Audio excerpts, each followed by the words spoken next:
Hello everyone, and good afternoon. I'm gonna speak in English because I heard from some participants that they don't speak Spanish that well, so let's try to do it in English.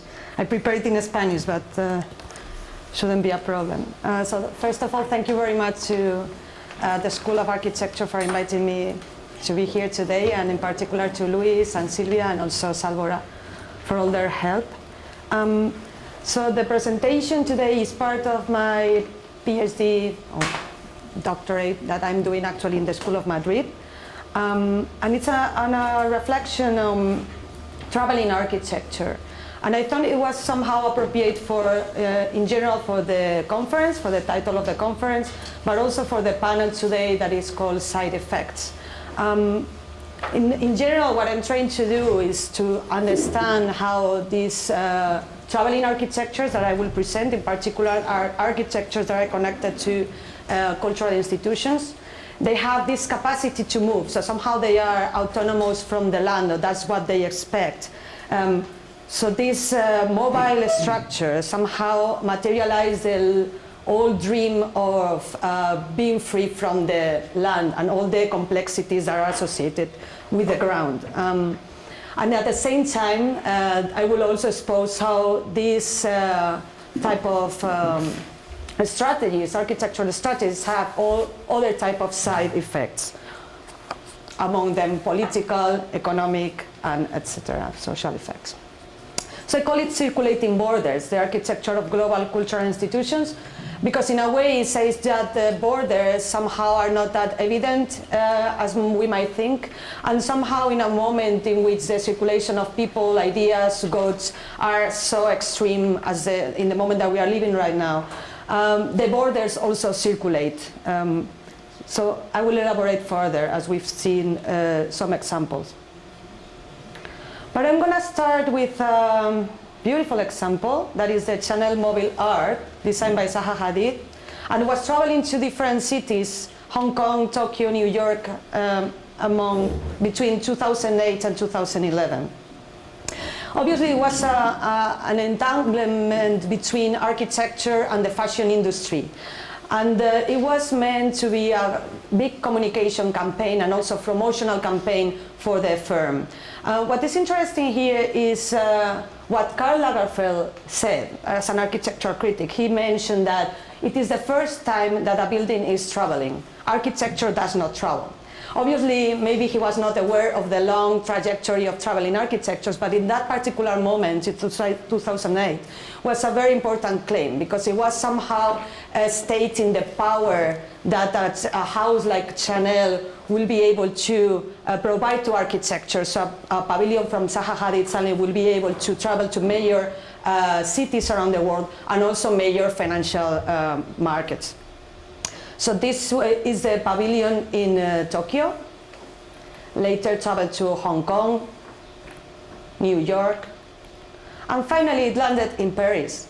And it was already 2011, and by that time the economic crisis was quite strong. It started before, but somehow at that moment Karl Lagerfeld, and also I imagine that all the people involved in the project decided that maybe this should be the last step of the travel of the pavilion.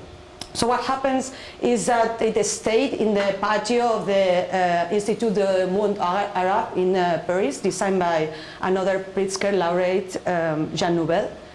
And somehow it stayed there, and it has to be redone by the office, because this building was not meant to stay. It was a traveling ephemeral architecture that somehow became permanent. And by becoming permanent, it also triggered different processes, legal and processes, economic processes. And what is more interesting to me is like what I will say that is a real estate speculation, because suddenly it multiplied the surface that was allowed to be built in that particular plot in Paris.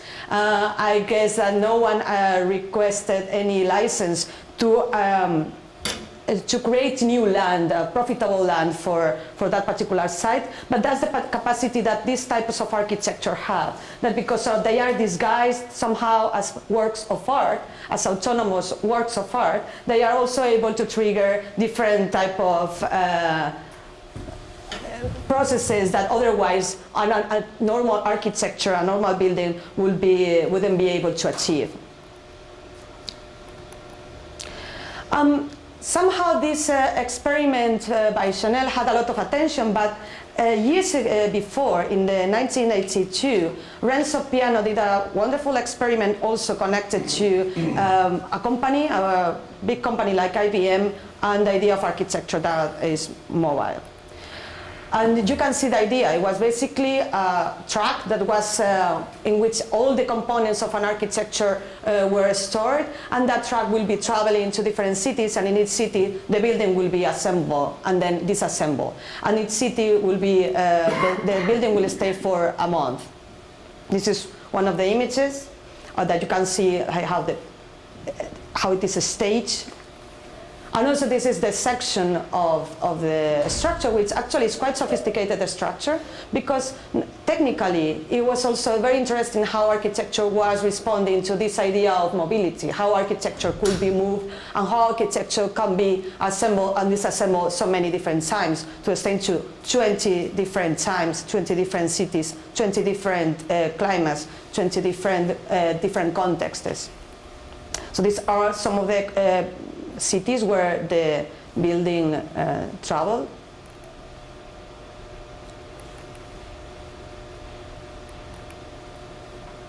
And obviously it was also a big communication campaign again for IBM.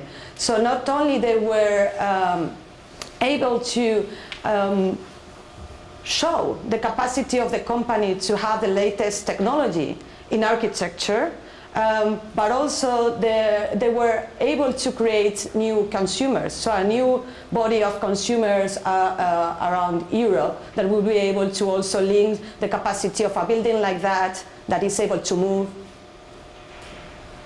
to their own devices, like the computer that was for the first time a device that could also move. So in that sense, the technology that IBM was promoting was also connected to the idea of an architecture that was also traveling. So this idea that wouldn't be possible as well with other type of processes, like the design that was accompanied by the possibility of having these 3D models and these different, obviously, sophisticated joints and sophisticated details. So technology is operating in many different levels. And at the same time, this idea of a company using architecture to also, in a way that embodies their ultimate goal and motto somehow.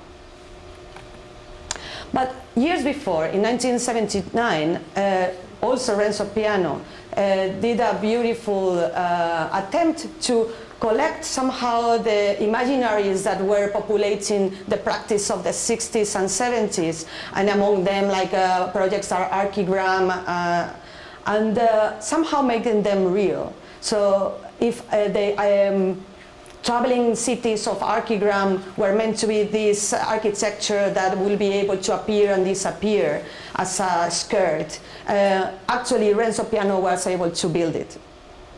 This is Laboratorio di Quartiere, and it was also meant to travel around Italy. Here, the idea of traveling was a bit different from before, that it was not actually serving a company to spread a message, but rather was the idea of, in Italy, in the moment in which there was an industrialization processes and all the cities were having more population, there were areas in the countryside that started to be isolated. And large numbers of population were traveling to the cities, so these areas in the countryside were somehow in risk and were deteriorating also the built environment.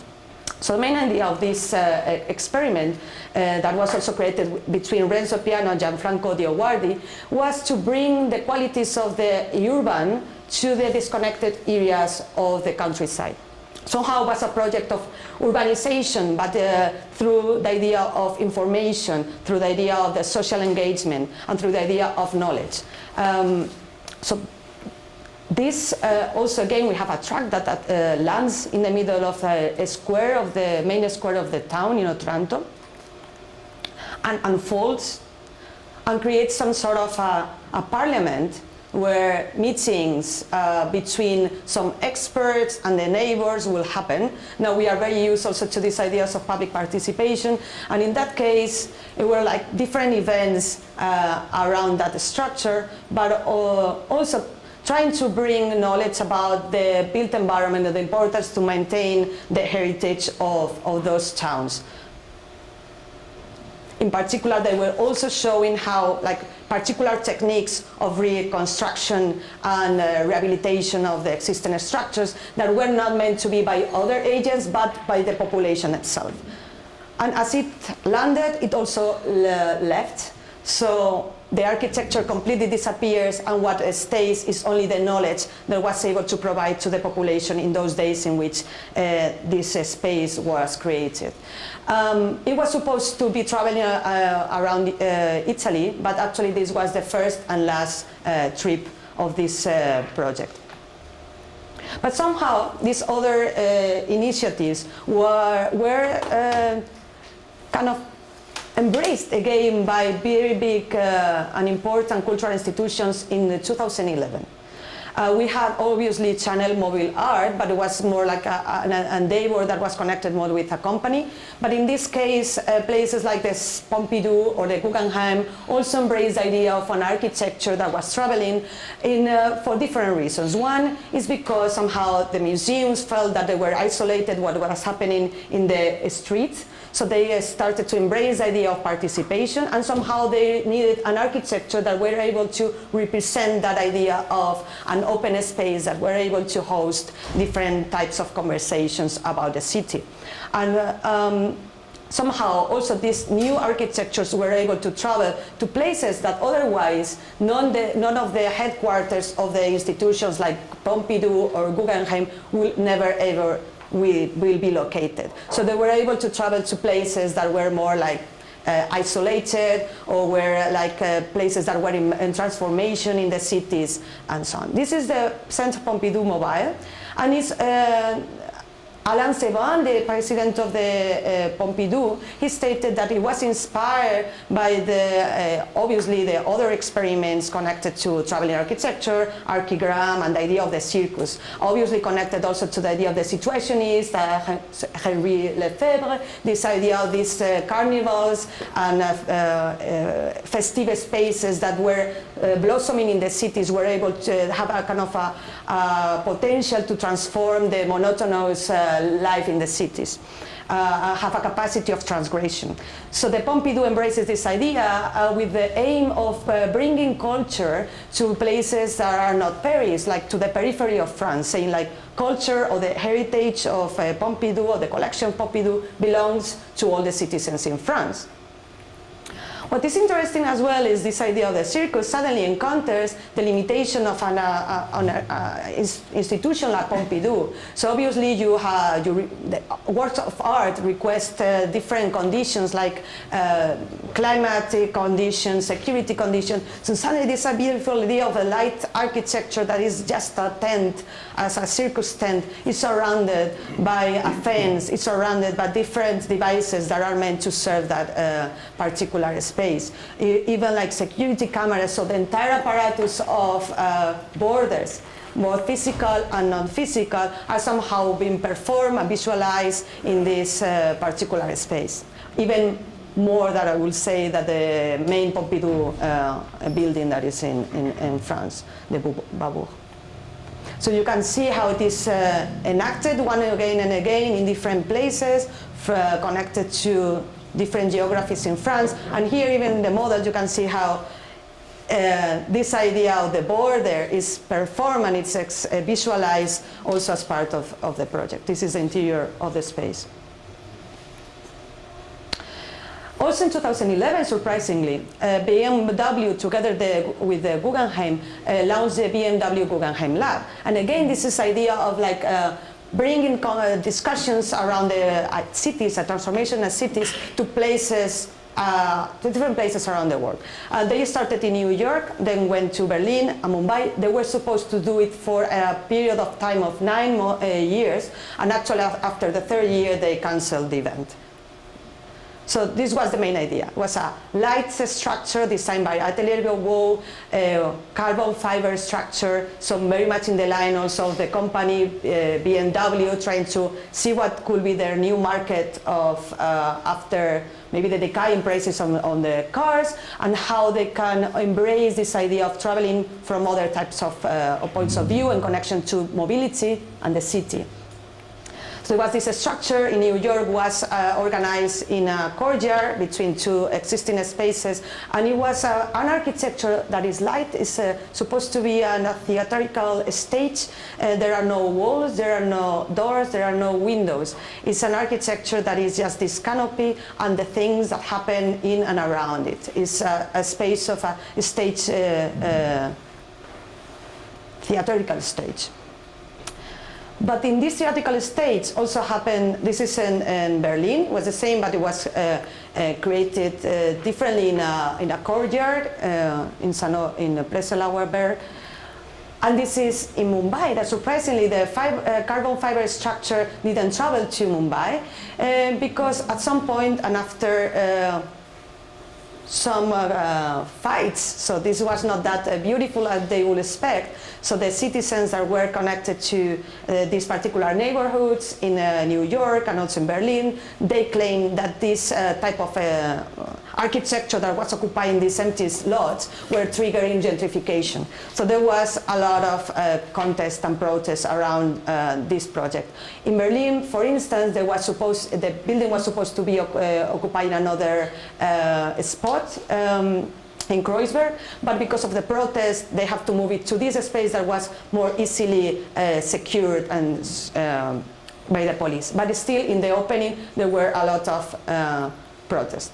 So maybe this is part of the research I was doing to try to identify these claims of democratic space and participation, these institutions that by traveling and by being in the center of cities, in spots that are not that obvious for a cultural institution like this one, are meant to be free entry, and at the same time you see these different mechanisms by which other types of borders, other types of thresholds, other types of constraints are created. So the institutional space is this created and performed differently, but it's still created. And so you can see also how the police cars were in front of the space, and this moment in which one of the protesters say, "We don't need New York to teach us how to talk."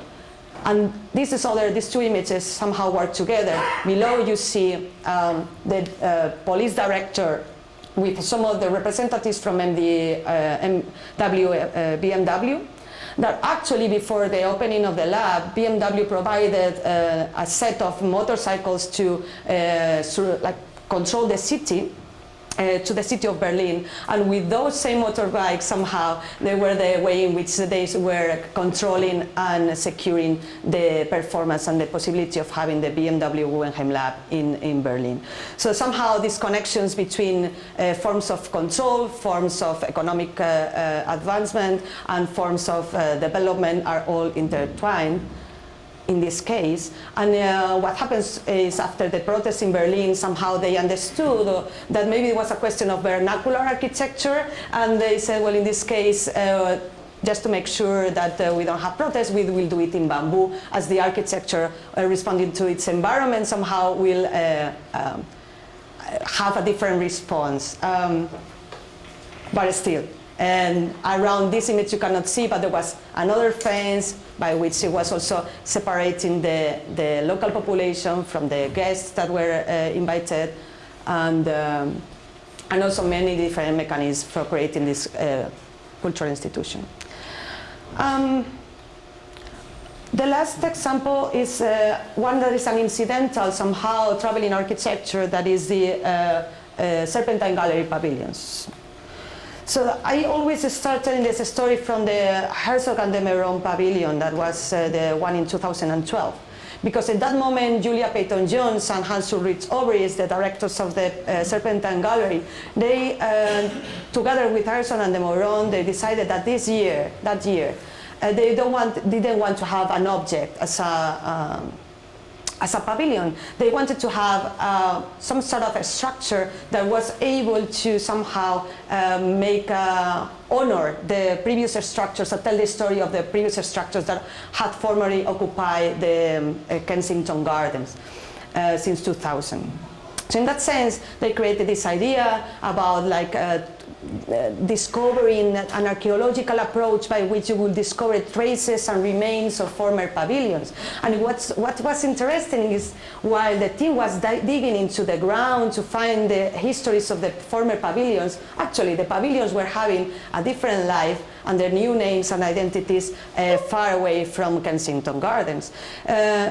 So the idea is that after the summer, the pavilions are not dismantled, are sold, because the budget for the commission doesn't cover the commission itself. So it has to be covered in part with sponsorships, in kind, and also by the sale of the pavilion. So somehow there is a future market organized around the pavilion, in which when they decide who will be the author, immediately they also need to locate a possible buyer in order to make the match and make these architectures possible each summer. So what I did was, during a summer, trying to find the different pavilions in their new locations, from England to south of France, passing for different other spaces. I didn't find all of them, but I found some. This was the first one. It was the designed by Zaha Hadid, that actually was not meant to stay. It was just a space for a fundraising dinner for the gallery, but it was somehow successful, so they decided to keep it in the garden, and it was the origin of the commission, of the Serpentine Gallery commission. After that summer, it was reassembled in the Royal Shakespeare Company space in Stratford-upon-Avon, and it was renamed as the Summer House. It was meant to attract the visitors towards the theater, and it was a cafe, a summer cafe. After the summer here, apparently the pavilion was dismantled, and in the records of the Serpentine Gallery they said that it was lost. This was the second one, designed by Daniel Libeskind in 2001, 18 turns, and it was seen again in Ireland, in Cork, to celebrate the European Capital of Culture. And it was the place where all the real estate agents and the politicians met to discuss the future development of the city. And obviously it was interesting how this piece of outdoor architecture was also triggering conversations about real estate and development of cities. After this performance, the pavilion was not seen again, and it was acquired by the private collector that maintains its anonymity. In 2002, the pavilion designed by Toyo Ito gathered a lot of public opinion and press, first because of its own design, but also because it was bought by a real estate, again, magnate, that is Victor Huang, who has a company called Parkview International. So he went with his daughter to the Kensington Gardens, and he realized that that was what architecture should be, in his own words. So he bought the pavilion and put it in Battersea Power Station. That it was the moment in which his company was also studying the development of the station with a major real estate operation in London. So the pavilion stayed there, as I mean, also to make public the plans for the redevelopment, until it was again moved. And with the help of Cecil Balmont, it was dismantled, and it was traveling from England to the south of France.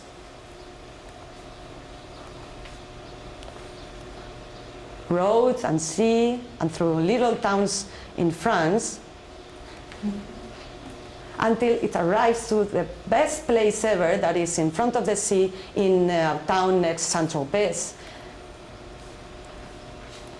where it was assembled and again was provided by isolation and climatization in order to serve as a private club for one of the biggest hotels, private hotels in the place, meant to be a high-end development and high-end tourism in the area. It was some years ago, in 2012, when the hotel was not finished.